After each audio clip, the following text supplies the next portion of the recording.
રાજકોટ શહેરની અંદર 2 દિવસ પહેલા જ મુખ્યમંત્રી આવેલા હતા।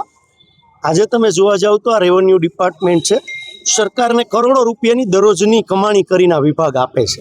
કારણ કે રાજકોટના શહેરીજનો મકાન વેચતા હોય કે મકાન ખરીદતા હોય એટલે અહીંયા દસ્તાવેજ કરવા માટે આવતા હોય, એવી ઘણી ઓફિસો છે સરકારી। તો આજે તમે જોઈ શકો છો કે આ કમિશનર, મ્યુનિસિપાલિટી કમિશનર રાજકોટ શહેરના અહીંથી 100 મીટર દૂર જ રહે છે। અહીંયા કેટલો કચરો છે અને જે લોકો અહીંયા આવે છે એ કાલ સવારે એમના સ્વાસ્થ્યની જવાબદારી કોની?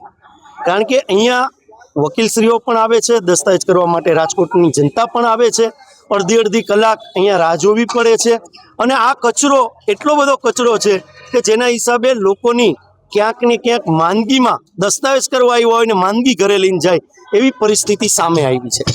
એટલા માટે રાજકોટ શહેરના મેયરશ્રીનો વોર્ડ પણ આવે છે, વોર્ડ નંબર 7 આવે છે, કમિશનરશ્રીનો બંગલો પણ નજીક આવે છે। મુખ્યમંત્રીશ્રીને સ્માર્ટ શહેર, રાજકોટ સ્માર્ટ શહેર છે, આવી વાતો મેયરશ્રી અને મ્યુનિસિપાલિટી કમિશનરશ્રી કરી રહ્યા છે।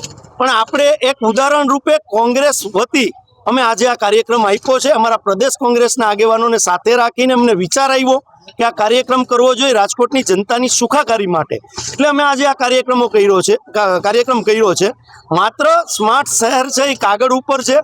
આપ બધાના મીડિયાના માધ્યમથી રાજકોટની જનતાને પણ હું અપીલ કરી રહ્યો છું કે જ્યાં જાહેર સ્થળો ઉપર આપને કચરો દેખાતો હોય, ગંદકી દેખાતી હોય તો સોશિયલ મીડિયાના સમયની અંદર રાજકોટ મહાનગરપાલિકાના કમિશનર શ્રી જે સ્માર્ટ શહેરની વાત કરે છે તો એમને હેશટેગ કરી અને જ્યાં કચરો દેખાતો હોય એ પણ આપણે હેશટેગ કરીને એમને બતાડવો પડશે, ત્યારે જ રાજકોટ શહેર છે એ સ્માર્ટ શહેર થશે।